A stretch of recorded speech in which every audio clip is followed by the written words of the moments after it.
Trigger warning on this video, I'm going to discuss late miscarriage and terminations for medical reasons, access to care, place of birth choices, and this is one for any student midwife in the making to be able to watch, to be able to learn from and improve care, for midwives as well, but also for anyone who is sadly undergoing a miscarriage or termination for medical reasons, to provide you with some more choice, but also to know what's going on nationally in relation to late miscarriage and terminations for medical reasons. Any proceeds made from this through the Creator Fund will go directly to ARC, which is Antenatal Results and Choices. And I just want to say, for signposting to further information, Tommy's are a fantastic resource, and SANS as well are brilliant charities. And it's charities like those that I've been supporting for a very long time who are an absolute godsend for women and their families. And to anyone going through a late miscarriage or termination for medical reasons, I send you a massive amount of virtual support, and I hope you've got all the support you need around you.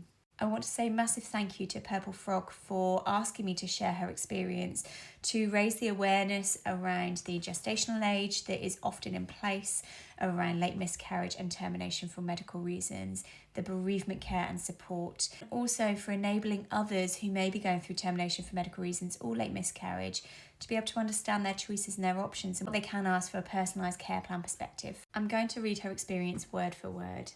I was told that I would deliver my baby on a gynae ward to be away from live babies, but I now know this isn't true. If I'd been further along, I would have been able to give birth in a bereavement room and be cared for by midwives.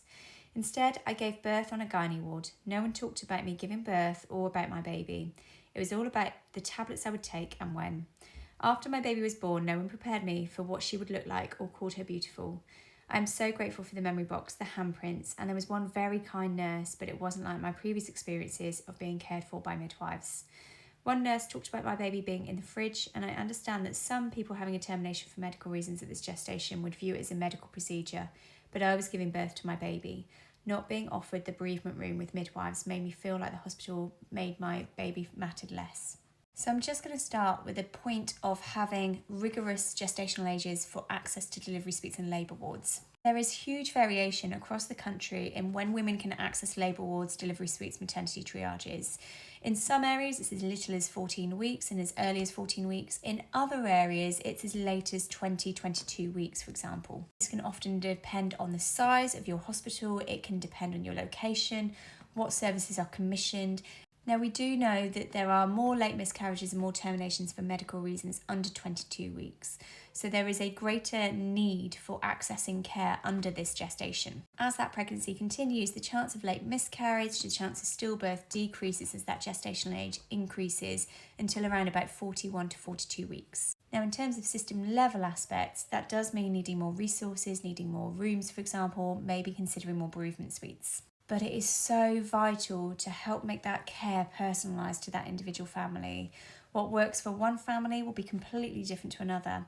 And having these conversations and honest, open conversations with parents about what to expect with the birth of their baby, to acknowledge their baby as a baby, because it is, whether it's a termination for medical reasons, whether it's a late miscarriage, that acknowledgement of that baby is so vital and so important for them, regardless of how or where they birth their baby. And there is often some movement if you're aware of where you might want to have your baby.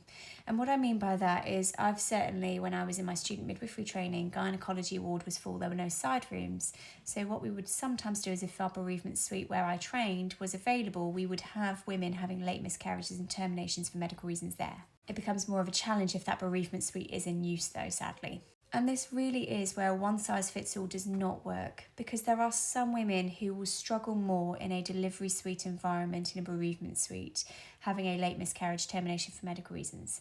There will be other women who struggle more in a gynecology ward because of the associations with that. And this is where, in an ideal world, having these conversations when the diagnosis of a late miscarriage or termination for medical reasons happens, and being able to present both options and both choices as long as it can be facilitated should happen. And there are some women who will really benefit from being looked after by midwives in a delivery suite environment, having a late miscarriage or termination for medical reasons, and feel really cared for and really supported.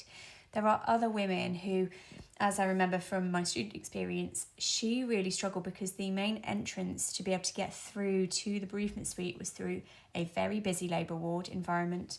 Mums with babies were coming and going all of the time. Mums who were pregnant coming in for induction or caesarean birth or for assessment or for triage were coming through those main day ops all the time. So any time that she needed to get some fresh air from that room, there was no garden, there was no outdoor space to be able to go to because of the estate infrastructure at that stage.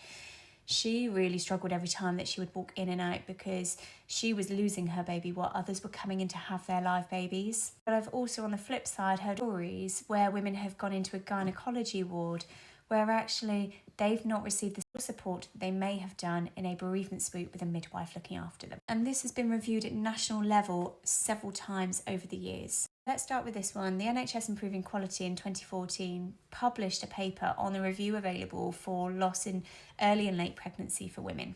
At the time, there were no NICE guidelines available relating to loss in the second trimester, and that there is a huge amount of variation in the gestations for access to delivery suites and labour wards for birthing their babies for having pregnancy loss.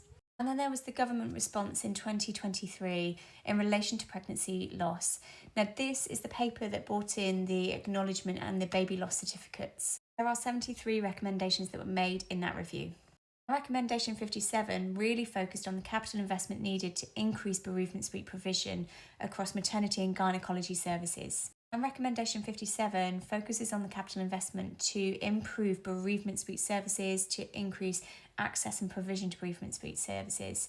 And there are some reports up and down the country where you can go and read where there are lots of fundraising or they are putting this in place, and where bereavement suites will be on gynecology wards moving forward. And it's this provision that will reduce the inequalities and hopefully improve the care delivery as well for women who choose to go to a gynecology ward. Some hospitals are removing the 22-week limit and are looking at a more flexible approach based on what is going on at that moment in time, what can be offered, and putting the options into those women's hands as to where they feel is going to be best for birthing their baby. And the most vital part of all of this, though, is wherever that mum is having that late miscarriage, the termination for medical reasons, the most important part is the empathy, the compassion, and the support. Acknowledging their baby as a baby, asking them, did they name their baby? Do they have a name for their baby? Involving them in the whole process, start to finish. How much would you like to be involved? What would you like to do? Do we have cold cots available that we can be able to source and use? Can we prepare you for what to expect and what your baby might look like after birth? Have you got choices and options, particularly relating to the memory boxes, the handprints, the footprints? Do we have a bereavement team on call that we can call in to be able to help provide additional support? Where will your baby go afterwards? How do we support you in the choices and the options that might be available to you after your baby is born? How long are you going to be expected to stay in hospital? Are you considering a funeral? Would you like the chaplaincy service to be able to come up? Things that can be really vital for parents who are going through the hardest days of their lives. Personalised care planning is so vital for every family within maternity services, but particularly in relation to pregnancy loss, baby loss. Their care can literally mean the world when it is provided in a personalised way, when women have the support that they need, that's empathetic, that's compassionate, when they've been listened to, when they've been provided the choices that they get to choose. For some women, being in a delivery suite environment will absolutely be the right place. For others, it will be a gynecology ward.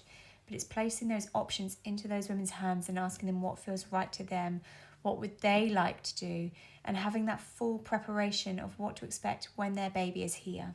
It's also about more than just medical preparation. It's about preparation for the psychological aspects, for the choices that will be there for them afterwards, and preparing them from all aspects holistically. These families, more than anything, need the best care where possible.